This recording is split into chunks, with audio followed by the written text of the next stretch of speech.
বিরতির পর স্বাগত। এখন খবর বিস্তারিত। ফের আকাশে নিখোঁজ যাত্রীবাহী বিমান। মালয়েশিয়ার বিমানের পর এবার ইন্দোনেশিয়ার বিমান। ইন্দোনেশিয়ার এই বিমানে ছিল 54 জন যাত্রী ও বিমানকর্মী। ফের নিখোঁজ যাত্রীবাহী বিমান। মালয়েশিয়ার বিমানের পর এবার ইন্দোনেশিয়ার MH370 এর পর এবার ট্রাইগানা এয়ার ATR 42 ফের আকাশে নিখোঁজ হয়ে গেল বিমান। ইন্দোনেশিয়ার এই বিমানে 54 জন যাত্রী ও বিমানকর্মী রয়েছে, যাদের মধ্যে 44 জন প্রাপ্তবয়স্ক, 5 জন শিশু ও 5 জন বিমানকর্মী আছে। পাপুয়ার রাজধানী জয়াপড়া বিমানবন্দর থেকে উসিবিলে উড়ে যাওয়ার সময় নিখোঁজ হয়ে যায় ইন্দোনেশিয়ার বিমান এয়ার ATR 42। 45 মিনিটের মধ্যেই গন্তব্যস্থলে পৌঁছে যাওয়ার কথা ছিল বিমানটির, কিন্তু জয়াপড়া থেকে ছাড়ার আধ ঘন্টা পর বিমানটির সঙ্গে কোনো যোগাযোগ স্থাপন করা সম্ভব হয়নি। খারাপ আবহাওয়ার জন্য বিমানটির খোঁজ সেভাবে শুরু করা যায়নি। যে জায়গায় বিমানটি হারিয়ে গিয়েছে সেই এলাকায় পাহাড় পর্বতে ঢাকা। জানা গিয়েছে ATR 42-300 বিমানটিতে একজোড়া টার্বোপ্রপ ইঞ্জিন রয়েছে। নিখোঁজ হওয়ার সময় বিমানে 49 জন যাত্রী ও 6 জন ক্রু সদস্য ছিলেন। ব্যুরো রিপোর্ট, খবর ত্রিপুরা। পাকিস্তানের শক্তিশালী বিস্ফোরণ। আজকে আত্মঘাতী হামলায় নিহত হলেন পাঞ্জাব প্রদেশের স্বরাষ্ট্রমন্ত্রী সুজা খানজাদা। সুজা ছাড়াও আরও 7 জন বিস্ফোরণে ছিন্নভিন্ন হয়ে যায়। আহত হয় 25 জন। পাকিস্তানের পঞ্জাব প্রদেশে আত্মঘাতী হামলায় মৃত্যু হল স্বরাষ্ট্রমন্ত্রী সুজা খানজাদার। রবিবার সকালে তার বাড়িতে আত্মঘাতী মানববোমা বিস্ফোরণ হয়। বিস্ফোরণে মৃত্যু হয়েছে কমপক্ষে 8 জনের, আহত 25 জন। এটক জেলার সাদিকহেল গ্রামে নিজের বাড়িতে স্থানীয় বাসিন্দাদের সঙ্গে বৈঠকে বসেছিলেন তিনি। ওই সময় আত্মঘাতী জঙ্গি তার বাড়িতে ঢুকে পড়ে। যে ঘরে বৈঠক চলছিল সেই ঘরটি বিস্ফোরণের আঘাতে ভেঙে পড়ে। ঘটনার খবর পেয়ে মন্ত্রীর বাড়িতে পৌঁছায় পুলিশ ও উদ্ধারকারী দল। বিভিন্ন মিডিয়া রিপোর্ট অনুযায়ী বিস্ফোরণের তীব্রতা এতটাই ছিল যে আশেপাশের বাড়িগুলির দরজা জানালাও ছিন্ন ভিন্ন হয়ে যায়। এই আত্মঘাতী বিস্ফোরণে প্রাণ হারিয়েছেন ডিএসপি শওকত সাহু। ভেঙে পড়া বিল্ডিংয়ের নিচে এখনও চাপা পড়ে আছেন বেশ কয়েকজন। ধ্বংসস্তূপ সরিয়ে তাদের উদ্ধার কাজ চলছে। জঙ্গিদের বিরুদ্ধে চিরকালই কড়া অবস্থান রাখতেন খানজাদা। এর আগে বেশ কয়েকবার আল কায়দা ও তেহরিকি তালিবানের কাছ থেকে তিনি প্রাণনাশের হুমকিও পেয়েছিলেন। ব্যুরো রিপোর্ট, খবর ত্রিপুরা। ফের পুঞ্জে রাতভর গুলি পাকিস্তানের। ঘটনায় মৃত্যু হয় 6 জন স্থানীয় বাসিন্দা এবং আহত হয় 8 জন। ফের পুঞ্জে রাতভর গুলি পাকিস্তানের। ঘটনায় মৃত্যু হয়েছে এক মহিলা সহ 6 জন স্থানীয় বাসিন্দার, গুরুতর জখম 8 জন। ভারতীয় সেনাবাহিনী সূত্রে খবর, শনিবার রাত 12:30 নাগাদ পুঞ্জের বালাকোট ও হমিরপুরে এলোপাতারে গুলি চালায় পাক সেনারা। লাগাতার চলতে থাকে মর্টার বর্ষণ। বালাকোটে মর্টারের আঘাতে মারা যান একটি গাড়ির 3 যাত্রী। গুরুতর জখম 5 জনকে নিয়ে যাওয়া হয় হাসপাতালে। कुछ तो शेलिंग जो हमारे गांव में आ रही है और शेलिंग होते हुए जब वो गाड़ी जा रही थी तो गाड़ी के ऊपर आके वो गोला गिरा, शेल हुआ तो फटा और वो वहीं खत्म हो गए। और हम वहाँ पे मौके पे गए, वो देखा और वहाँ से उठाकर लाए और खत्म ही हो गए वहाँ पे। 2 दिन से अब बहुत फायरिंग चल रहा है सर। हमारे 5 आदमी जो है वो अभी तक मर चुके हैं। उनका कोई दफनाने का स्कीम नहीं है, यहाँ पे कोई फैसिलिटी अवेलेबल नहीं। এই নিয়ে পাকিস্তান মোট 32 বার লঙ্ঘন করল 2003 সালের সংঘর্ষ বিরতি চুক্তি। গত 7 দিন ধরে লাগাতার চলছে এই হামলা। 23 আগস্ট দুদেশের জাতীয় নিরাপত্তা উপদেষ্টাদের বৈঠক হওয়ার কথা, কিন্তু তার আগে এহেন ঘটনায় দুই দেশের সম্পর্কে কি ফের চির ধরতে পারে উঠছে প্রশ্ন। পুঞ্জে পরপর মৃত্যুতে কেন শোক প্রস্তাব নয়? ঘটনার তীব্র নিন্দা করে মোদির নীরবতা নিয়ে প্রশ্ন তুলেছেন ওমর আবদুল্লাহ। ব্যুরো রিপোর্ট, খবর ত্রিপুরা। রাজধানীস্থিত রবীন্দ্র কাননে শুরু হলো 2 দিনব্যাপী বাহারি পাতার প্রদর্শনী ও প্রতিযোগিতা। শনিবার সন্ধ্যায় উক্ত অনুষ্ঠানের সূচনা করেন মুখ্যমন্ত্রী মানিক সরকার। রাজধানী আগরতলার রবীন্দ্র কাননে চলছে বাহারি পাতার প্রদর্শনী ও প্রতিযোগিতা। শনিবার অর্থাৎ স্বাধীনতা দিবসের দিন সন্ধ্যায় 2 দিনব্যাপী উক্ত প্রদর্শনী ও প্রতিযোগিতার আনুষ্ঠানিক উদ্বোধন করেন ত্রিপুরার মুখ্যমন্ত্রী মানিক সরকার। অনুষ্ঠানে বক্তব্য রাখতে গিয়ে মুখ্যমন্ত্রী বলেন, এই প্রদর্শনী ও প্রতিযোগিতার ফলে যারা ফুল ও বাহারি পাতার চাষ করছেন তারা যেমন উৎসাহিত হচ্ছেন, তেমনি নতুন নতুন মানুষকেও এর প্রতি আকৃষ্ট করা যাচ্ছে। পাশাপাশি তিনি আরও বলেন, এটা শুধু নান্দনিকই নয়, এর অর্থনৈতিক দিকও রয়েছে। এর মাধ্যমে বহু লোক আয় করছেন। গত 6 বছর আগে থেকে হর্টিকালচার সোসাইটির উদ্যোগে আগে ফ্লাওয়ার শো হতো, ফ্লাওয়ার শো আছে, কিন্তু এই বাহারি পাতার এই প্রতিযোগিতামূলক অনুষ্ঠানের আয়োজন তারা শুরু করেছেন এবং আমরা লক্ষ্য করছি তাতে মানুষের আকর্ষণ বাড়ছে। প্রথমত যারা পুষ্পপ্রেমী, যারা নিজেদের বাড়ি ঘরে ফুলের বাগান ইত্যাদি তৈরি করছেন, তারা যেমন উৎসাহিত হয়েছেন এবং এই অনুষ্ঠানের মধ্যে, প্রতিযোগিতা ধর্মী অনুষ্ঠানের মধ্যে অংশগ্রহণের মধ্য দিয়ে নতুন নতুন মানুষকেও এই পুষ্প যে চর্চা, এই চর্চায় আকৃষ্ট করার ক্ষেত্রে একটা সাফল্য সেখানে আসছে। আমাদের রাজ্যে এখন অর্থ কড়ি উপার্জনের যে নানা ধরনের কাজকর্ম চলছে, তার মধ্যে এই ফুলের চাষ, বাহারি পাতার চাষ, এটা কিন্তু অত্যন্ত গুরুত্বপূর্ণ। এটা শুধু নান্দনিক না, অর্থনৈতিক দিক থেকে এটা সহায়ক। কাজেই হর্টিকালচার সোসাইটি এই কর্মসূচিটা গ্রহণ করার মধ্য দিয়ে এই যে আরেকটি দিক, অর্থনৈতিক দিক, এটাকে প্রসারিত করার ক্ষেত্রে যে ভূমিকা নিল, তার জন্য তাদেরকে ধন্যবাদ জানাচ্ছি। হর্টিকালচারাল সোসাইটির উদ্যোগে আয়োজিত হয় উক্ত অনুষ্ঠানটি। এতে বিভিন্ন রকমের রঙিন পাতার পাশাপাশি অর্কিড সহ বনসাই গাছ নিয়েও সামিল হয়েছেন প্রতিযোগীরা। প্রদর্শনী দেখতে রবীন্দ্রগাননে ভিড় জমাচ্ছেন ছোট বড় বিভিন্ন বয়সী মানুষ। মুখ্যমন্ত্রী এই অনুষ্ঠানে এসে ভাষণ দিয়ে জানিয়ে দিলেন যে রাজ্যের মানুষ এখন ফুল ও বাহারি পাতা চাষ করে অর্থ উপার্জন করছে। অনুষ্ঠানে উপস্থিত দর্শকরা মুখ্যমন্ত্রীর কথা শুনে উৎফুল্ল হয়ে হাততালিও দিলেন। কিন্তু বাস্তবে কতজন লোক রাজ্যে ফুল চাষ করছে তা গবেষণার বিষয়। কেননা প্রতিদিনই বিমানে বহিরাজ্য থেকে, বিশেষ করে কলকাতা থেকে রাজ্যে আসে ফুল ও রঙিন পাতা। আর কোনো কারণে একদিন বহিরাজ্য থেকে ফুল না এলে তার দাম দ্বিগুণ হয়ে যায়। একথা অনেকেই জানেন না। ব্যুরো রিপোর্ট, খবর ত্রিপুরা। শহীদ বিএসএফ জওয়ানের নামে রাস্তার ভিত্তিপ্রস্তর স্থাপন করা হলো বিশালগড় গোকুলনগর স্থিত বিএসএফ ক্যাম্পে। সূচনা করলেন বিএসএফ এর আইজি বিএন শর্মা।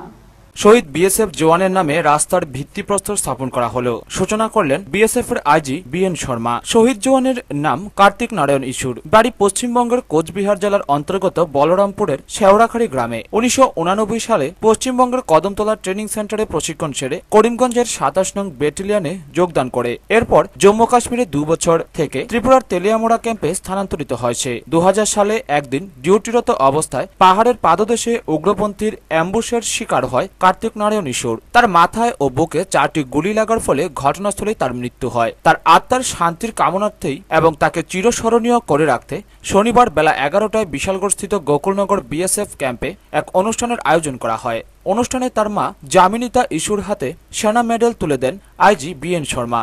हम अपने जितने भी सीमा सुरक्षा बल के जो हमारे पुराने कार्मिक सहयोगी रहे हैं, जिन्होंने अपनी जान की बाजी लगाई है अपने देश के कर्तव्य के लिए, हम उनको उनकी याद हमेशा बनाए रखने के लिए हम इस साल अपने स्वर्ण जयंती वर्ष के उपलक्ष्य में जहाँ जहाँ हमारे कैंपस हैं, जहाँ जहाँ हमारे हेडक्वार्टर्स हैं, वहाँ पर हम उन अपने सभी शहीद साथियों की याद में अपने रोड्स का नामांकन कर रहे हैं ताकि हम उनको याद कर सकें। শুক্রবার তার মা জামিনিতা ইসুর বড় ভাই ঋষিকেশ নারায়ণ ইসুর সহ পরিবারের 3 জন সদস্যকে সরকারি খরচায় গোকুলনগর বিএসএফ ক্যাম্পে এনে অতিথিশালায় রাখা হয়। বড় ভাই ঋষিকেশ নারায়ণ ইসুর জানায়, মৃত ভাইয়ের শ্রাদ্ধ শেষে তার স্ত্রী বাবরি ইসুর বাড়ি থেকে চলে যায় এবং কয়েক মাস পর তার অন্যত্র বিয়ে হয়ে যায়। মা ও ভাইয়ের অভিযোগ, মৃত কার্তিকের সরকারি সব টাকা পয়সা এবং পেনশন সেই ভোগ করছে, অথচ কার্তিকের ঘরে 80 বছরের বৃদ্ধা মা রয়েছে।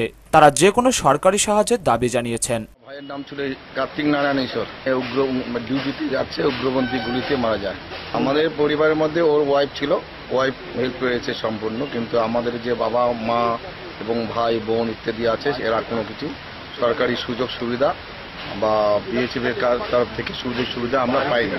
না, ওই আমাদের যে মানে হিন্দু শাস্ত্রের নিয়ম অনুযায়ী সে ক্রিয়া যে হয় 13 দিন বাদ আমরা ক্রিয়া করি, সেই ক্রিয়া হওয়ার পরে সে চলে যায় ঘরে নিজের বাবার বাড়িতে, সেখানে গিয়ে তার অন্যত্র বিয়ে হয়। ব্যুরো রিপোর্ট, খবর ত্রিপুরা। থানার অসতর্কতা ও অলসতার ফলে থানার লকআপ থেকে পালিয়ে গেল এক অভিযুক্ত। ঘটনা তেলিয়ামুড়া মহকুমার মুঙ্গিয়াকামিতে।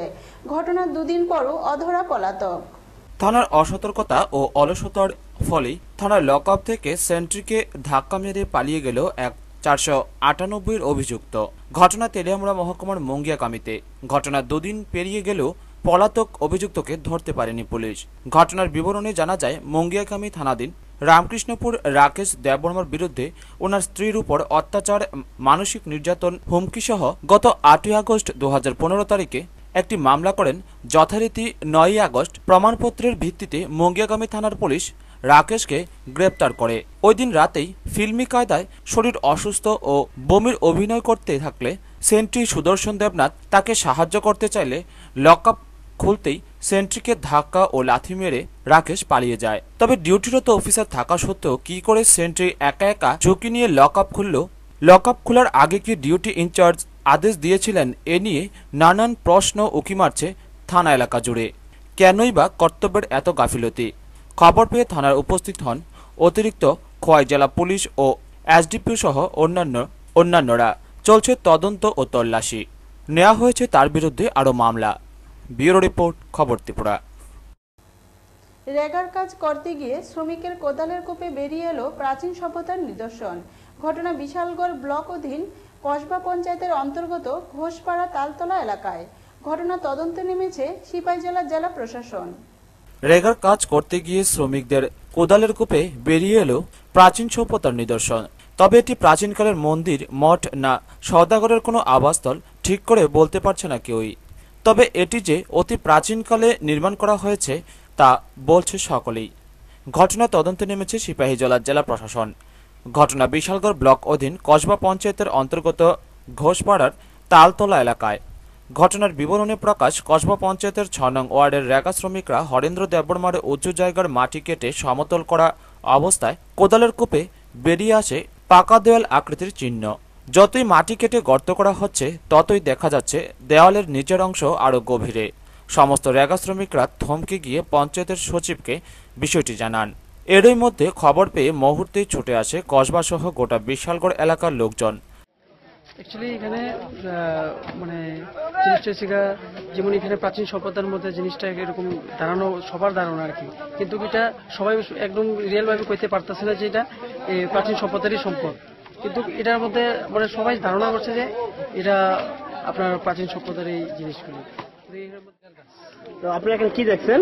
এই তো মাটি কুড়াইতে কুড়াইতে একটা প্রাচীন সভ্যতার একটা ইয়ে দেখলাম, দেওয়ার পরে খবর দিলাম, খবর দেওয়ার আসে।